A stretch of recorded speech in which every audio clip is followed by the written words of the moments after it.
इरफान सोलंकी के अयोग्य होने के बाद यहाँ पर उपचुनाव हो रहे हैं।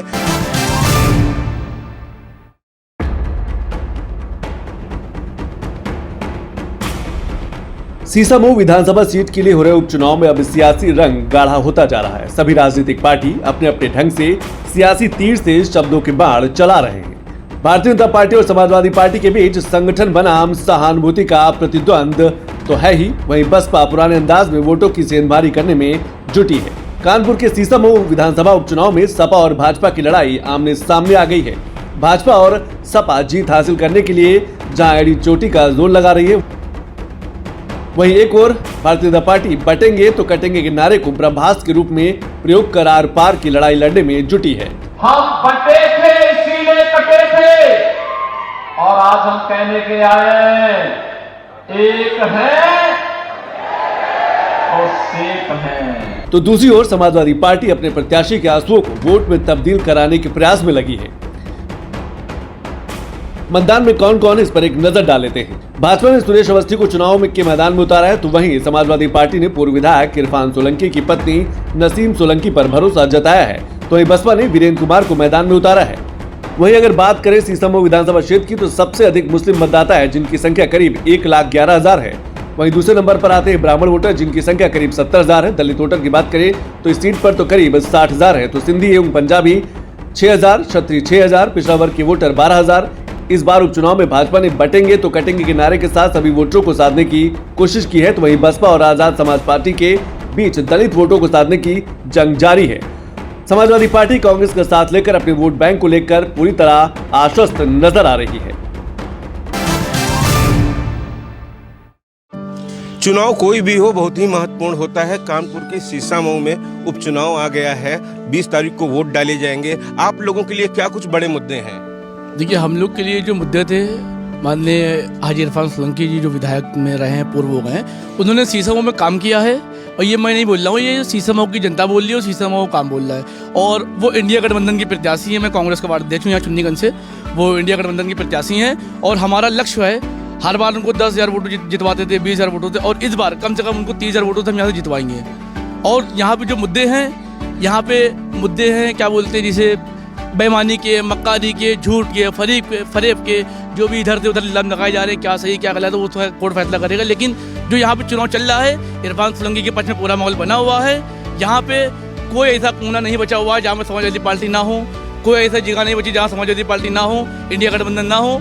यहाँ पूरे सीसामऊ चुनाव में समाजवादी पार्टी मजबूती से दावेदारी कर रही है, चुनाव लड़ रही है, और ये चुनाव इंडिया गठबंधन कम से कम 20,000 वोटों से जीतेंगे। समाजवादी पार्टी, भारतीय जनता पार्टी और बहुजन समाज पार्टी तीनों के प्रत्याशी यहाँ पर हैं। सब अपना अपना दम रख रहे हैं। आपको क्या लगता है किन के मुद्दे आपको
इस लड़ाई को लड़ा जा रहा है कि यहाँ की जनता चाहती है कि हिंदू मुस्लिम सब एक साथ मिलके चले। हिंदू मुस्लिम बाद में है, पहले हिंदुस्तानी। तो पहले हिंदुस्तानी होना चाहिए। पहले हिंदू मुस्लिम की बात कहाँ से आ गई? और इन्होंने जो खौफ डर पैदा कर रखा है वो खौफ डर खत्म होना चाहिए।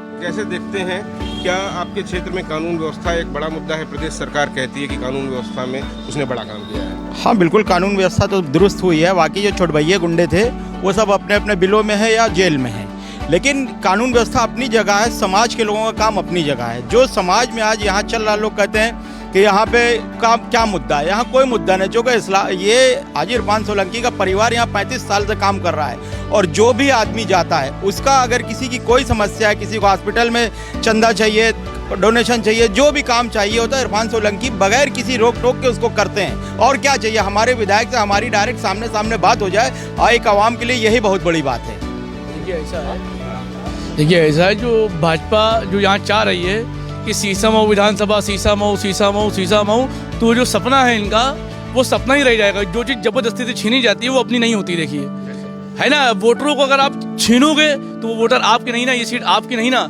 जो सीट आपको गिफ्ट दी जाती है, जो सीट जनता खुद ही से देगी, वो सीट आपकी है। कभी छीनी हुई सीट आपकी नहीं होती। और मैं दुल्हन कहना चाहूँगा कि जो हर तूफान से टकराए,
अन्यथा हम लोग आगे कहाँ दिखते थे? क्या कभी आप लोगों ने देखा है कि इतनी महिलाएं चल करके कभी जनसंपर्क में आई हैं? सपा सर, हम नाम नहीं लेना चाहते हैं, लेकिन हाँ ये ध्यान में रख करके कि सिर्फ योगी और मोदी जी की वजह से ही ये महिलाएं आगे आज बढ़ रही हैं। क्या सोचती हैं आप? मैं तो ये सोचती हूँ कि महिलाओं के लिए जो उन्होंने किया है वो शायद कोई सरकार आज तक करेगी नहीं। जो हम लोग निकल रहे हैं तो उन्हीं की वजह से निकल, आज के हमारी लड़कियाँ निकल रही हैं, उन्हीं की वजह से निकल रही हैं। नहीं तो वो लड़कियों को निकलना दुर्लभ हो गया था। और ये चोर सरकार है, उन्होंने नहीं दुर्लभ किया था, यही डकैती डाल रही थी, आज भी डकैती डाल रही हैं। तो उन डकैतियों के साथ तो हम लोग किसी को नहीं। क्या हालात देखती थी आप पहले? क्या कुछ महसूस होता था? क्या बदलाव देखा? बदलाव ये देखा कि लड़कियाँ नीचे मतलब निकल रही हैं तो अपने कोई चिंता नहीं है। हम लोगों को अपनी बेटियों की चिंता नहीं है, वो निकल रही हैं, कोई चिंता नहीं। आएंगी तो हमारे लिए मतलब ठीक आएंगी। हम लोग को चिंता होती थी मेरी बेटियां निकल रही हैं, कैसे आ रही हैं, कैसे कौन डकैत उनको पकड़ के पीछे घसीट ले। वो चीज़ हम लोगों की चिंताएं खत्म कर दी योगी जी ने। ये बहुत बड़ी बात है, इससे बड़ी बात कुछ नहीं हो सकती जी। कुछ सीसामऊ में मुद्दे आप लोग दिखते हैं बड़े हैं। सीसामऊ में सबसे बड़ा भूमाफिया का मुद्दा चलता है। जैसे ज़मीनें इधर उधर से कब्जाई जाती थी, गुंडागर्दी काफ़ी बढ़ी हुई थी, वो अब योगी सरकार में कम होगी, क्योंकि योगी सरकार ने हमेशा से महिलाओं को आत्मनिर्भर, आत्मसम्मान उनको दिलाया है। ना जाने कितनी योजनाएं कभी सपा और भाजपा में नहीं आई जितनी भाजपा में आई है। भाई योगी जी ने तो महिलाओं को आगे किया, ना जाने कितनी योजनाएं बनाए, उनको आत्मनिर्भर से उनको मतलब उज्ज्वला के माध्यम से, चाहे आप समझ लीजिए, चाहे शौचालय के माध्यम से, चाहे बेटी बचाओ बेटी पढ़ाओ के नाम से, हर तरह से महिलाओं को आगे किया है। तो आधी आबादी तो सीसामऊ की महिला योगी जी के साथ है, क्योंकि योगी जी ने ही महिलाओं को आत्मविश्वास और इस भारत में जो पुरुष प्रधान देश था तो वहाँ महिलाओं का मुखिया बनाकर आगे बढ़ाया है। तो हम सब महिलाएं तो थाना है योगी जी को ही लाना। तमाम सारी योजनाएं भी हुई हैं और अब तो महिलाओं को आरक्षण भी मिला है राजनीति में। जो आने वाले समय में महिलाएं अब संसद में भी दिखेंगी, उनकी बढ़ोतरी होगी। जी बिल्कुल, इसीलिए तो हम लोग कह रहे हैं आधी आबादी योगी जी के साथ है, क्योंकि महिलाओं के लिए 35% का आरक्षण दिया है। जब महिलाएं आगे निकलेंगी, आत्मनिर्भर बनेंगी, आज हम सबके बीच में ही कोई बड़ी नेता आ जाएगी। बड़े मौके महिलाओं को अब मिलने लगे हैं। पहले की अपेक्षा आपको लगता है कुछ बदलाव हुआ है?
विधायक रहे हैं, अयोग्य होने के बाद सीट यहाँ पर खाली हुई और उसके बाद उनकी पत्नी ही चुनाव लड़ रही हैं। क्या कुछ उनके परिवार को सिंपैथी वोट भी मिलेगा या महिलाओं का वोट सीधे योगी या भाजपा या मोदी जी के नाम पे? 50% महिलाओं का वोट सीधे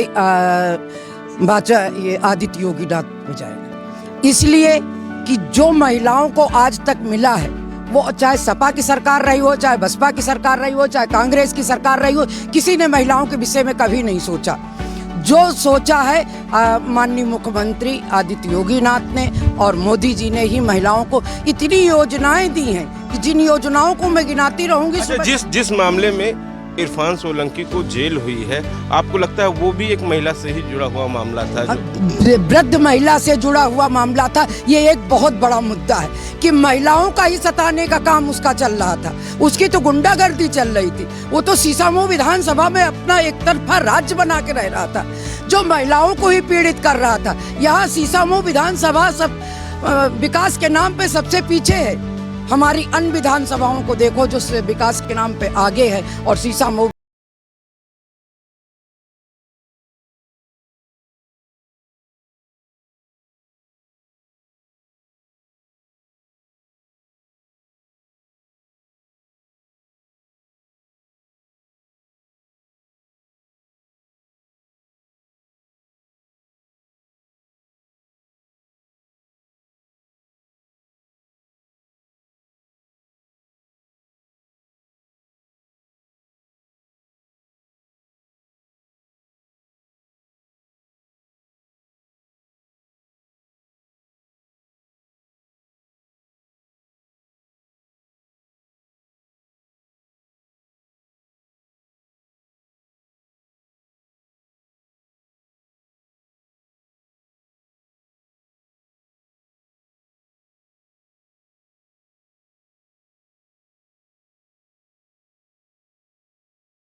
के साथ रहिए। आप भी हिंदुओं को छोड़ के बटिए मत, आप भी वो इतिहास मत दोहराइए जो पूर्व में कांग्रेस की सरकार में हुआ है, जो जिन्ना ने किया है, जो नेहरू ने किया है। इसलिए एक रहिए और नेक रहिए। कैसे देखते हैं चुनाव, बताइए। मेरा नाम नीलम चौरसिया है। हाँ, कैसे आप देखती हैं यहाँ पर महिलाओं के क्या मुद्दे हैं यहाँ पर सीसामऊ में? महिलाओं के मुद्दे मैं जिस बस्ती में रहती हूँ वहाँ पे बहुत ज़्यादा सारी मिल एरिया है, और मिलें बंद होने की वजह से परिवार की बहुत बुरी परिस्थितियां हैं, क्योंकि वो उसी पे डिपेंड थी और उसके बंद होने के बाद रोजगार छिन गया। तो उन महिलाओं को मूलभूत समस्याओं से परेशान, राशन पानी महंगाई के चलते हुए इस तरीके से परेशानियां और जो योगी जी ने फ्री राशन दिया, उज्ज्वला योजना दी, स्वास्थ्य बीमा दिया, माया भी आभा भी दिया है कि फ्री दवा के इलाज के साथ दवा भी मिलेगी। इससे हमारे यहाँ की महिलाएं बहुत खुश हैं और योगी जी के साथ हैं। हिंदू आज जागृत है। रोजगार कहाँ मिलेगा, हमारे बच्चे कहाँ पढ़ पाएंगे, बच्चियों के लिए फ्री एजुकेशन, ये बहुत बड़ी बात है, क्योंकि हमारी बच्चियाँ पढ़ नहीं पाती थी। बाधा आती थी कि कहाँ से अर्निंग हो और कैसे मैं अपनी बच्ची को पढ़ाऊँ। तो वो समस्या भी योगी जी ने मतलब छोटी से छोटी और बड़ी से बड़ी, आज गैस के चूल्हे से लेके जो हमारी महिलाएं धुएं में परेशान होती थी, आज वो गैस में खाना बना रही हैं और फ्री गैस उनको मिल रही। सबसे बड़ी उन्होंने छोटी से छोटी चीले के हेल्थ से लेके स्वास्थ्य से लेके सब कुछ उनको ऐसी योजनाएं दी हैं जिनसे वो सुरक्षित हैं। समाजवादी पार्टी की तरफ से महिला कैंडिडेट ही हैं, उनकी पत्नी इरफान सोलंकी की। आपको लगता है कुछ महिलाओं की हमदर्दी उधर भी चली जा सकती है? नहीं, हमदर्दी क्या, मतलब आंसू बह रहे हैं तो, लेकिन आंसू को देखेगा कोई नहीं। कारण ये है कि जो उसके पीछे जो उन्होंने कारण है, बस जो कारण है उनके, वो उसकी वजह से कोई इंसान, हमारे समझ से तो कोई इंसान नहीं देगा वोट, जो अभी तक मैंने देखा है। कैसे देखते हैं, मुद्दे क्या हैं यहाँ पर महिलाओं के मुद्दे? कुछ भी, महिलाओं के मुद्दे ये हैं कि यहाँ पे कुछ काम, सड़क नहीं बन रही है, सीवर लाइन नहीं है, लाइट की व्यवस्था नहीं है, ये बहुत ज़्यादा मुद्दा है यहाँ पे। जब अपना विधायक है नहीं है तो सपा का है, वो जेल में बैठे, कोई कार्य नहीं हुआ है। हम लोग जैसे कोई बीमारी के लिए भी जाते हैं, वहाँ पर भी ऐसा कोई काम नहीं हुआ, वापस चले आते हैं। सीसामऊ में चुनाव है, लगता है इस बार कौन से बड़े मुद्दे यहाँ पर छाए रहेंगे? देखिए, इस बार सबसे बड़ा मुद्दा है कि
के कारण अब ये तो वोटर रिजल्ट आएगा पता चलेगा। हर बार हम लोग उम्मीद करते हैं कि बीजेपी आएगी। लगता है इस बार चुनौती दे पाएंगे? हाँ, पूरी। कितनी चुनौती समझते हैं आप बीजेपी के लिए? यहाँ पर बीजेपी की तरफ से भी पूरी ताकत लगाई जा रही है, समाजवादी पार्टी की तरफ से भी लगाई जा रही है। क्या लगता है 5 बार के हार का इतिहास इस बार बदलेगा? ये जो वार्ड है, ये वार्ड 5 है जवाहर नगर, तो यही हमारी जन्मस्थली है। तो मैं बचपन से यहाँ देख रहा हूँ, संघ परिवार में मैंने जन्म लिया है। तो यहाँ पर 2 वार्ड तो हाजी जी रहे, इरफान के पिताजी, उनके कार्यकाल में तो काम होता था यहाँ पर। लेकिन जब से उनका बेटा आया है इरफान सोलंकी, उसके कार्यकाल में यहाँ पर 3 बार से तीसरी बार का है विधायक वो। 3 बार वो और 2 बार वो, 5 बार का है, 5 बार हो चुके हैं। तो इरफान सोलंकी के कार्यकाल में यहाँ ये हिंदू क्षेत्र में 1 रुपए का भी काम नहीं हुआ है। तो लगता था कि विकास यहाँ पर भेदभाव करके होता था आपके क्षेत्र? यहाँ विकास ही नहीं होता था। अब यहाँ पर नाले, सीवर की समस्या, सबसे बड़ी समस्या सीवर की है यहाँ पर। पुराने जमाने के वो नाले पड़े, वो पाइप पड़े हुए हैं। अब जनसंख्या कितनी बढ़ गई है, तो कोई सुनने वाला है नहीं। क्या चाहते हैं आप लोग? कौन से बड़े मुद्दे देखते हैं? बड़े मुद्दे सबसे बड़ा मुद्दा विकास का है। उससे बड़ा मुद्दा हमारे यहाँ सीवर लाइनें, जब तक ये रहे हैं समाजवादी पार्टी तब तक हमारे हर घर की सीवर लाइन चौक है, गलियाँ चौक हैं। कोई भी गलियाँ हमारी बनी नहीं, जबकि विधायक निधि कहाँ जाती है पता नहीं मेरे भैया। और विधायक निधि आती है तो आपके क्षेत्र में काम हो रहा है, हमारे क्षेत्र में नहीं हो रहा। ये सबसे गलत बात है कि एक पक्ष से सत्ताधारी अगर है, दोनों पक्षों पे काम करना चाहिए। उसको जात नहीं देखनी चाहिए। ये जात और धर्म देखकर कार्य करते हैं, जबकि हमारी भारतीय जनता पार्टी सबका साथ, सबका विकास चाहती है। आपको लगता है बीजेपी में सबके लिए काम होता है और ये लोग काम नहीं करते? जी। अभी भी देखिए, मकान जितने भी मिले हैं मोदी जी ने सबको दिए हैं, और मोदी जी को उस जगह से एक भी बोर्ड नहीं मिला है। तो इनका केवल ये है कि बोर्ड लो और फेंको, यूज एंड थ्रो। आपको लगता है इस बार वोटर भी बदलाव कुछ करेगा? देखिए, समस्त हिंदू जितने भी रहते हैं, 213 विधानसभा लगती है, इसमें जितने भी समस्त हिंदू रहते हैं, उन्होंने सबने मन बना लिया है कि इस बार निर्विरोध अपने सुरेश अवस्थी भाई साहब को जो है विजयी बना। बीएसपी कितनी बड़ी मानते हैं चुनौती? क्या कुछ वो रहेगा उसका समीकरण? बीएसपी देखिए, इस समय आप देख रहे हैं कि सपा, कांग्रेस और बीएसपी, इन तीनों ने आपस में गठबंधन बना रखा है कि किसी भी तरीके से भारतीय जनता पार्टी को हराना है। क्यों? क्योंकि ये लोग विस्तारवाद में बिलीव रखते हैं। और विस्तारवाद सिर्फ एक ही आप समझ रहे हैं, एक ही उसका करते हैं और एक ही लोगों को लेके चलने वाली पार्टी है। उसमें कहीं पे भी कोई ऐसा वो नहीं है कि मतलब किसी तरीके से संकोच किया जाए। उनके जेल जाने से उनको कुछ संपत्ति वोट मिलेगा, या वो जिन कारणों से जेल गए हैं उससे उनका वोट बैंक कटेगा? वोट बैंक उनका कटेगा, क्योंकि किसी का घर जलाना कोई अच्छी बात तो होती नहीं है। भाई उनके ऊपर आरोप लगाया कि मेरा घर जलाया, जिसका घर जलेगा वो वोट क्यों देगा? पब्लिक जो समझदार होगी वोट क्यों देगी? अपराधी को तो वोट देगी नहीं किसी। तो इसी वजह से सुरेश अवस्थी जी को अपनी वोट सब लोग दे रहे हैं और उनकी जीत भी पक्की है। देखना होगा इस बार किस तरीके की चुनौती भारतीय जनता पार्टी पेश करती है। यहाँ पर कमल खिलेगा या यहाँ पर एक बार फिर से साइकिल दौड़ेगी, ये तो यहाँ का वोटर ही तय करेगा। लेकिन हमारी सबसे अपील है कि 20 तारीख को जब यहाँ पर वोट पड़े तो आप सभी लोग वोट डालने जरूर जाएं, क्योंकि वो आपका अधिकार है, कर्तव्य है। आज के इस खास कार्यक्रम में बस इतना ही। नमस्कार।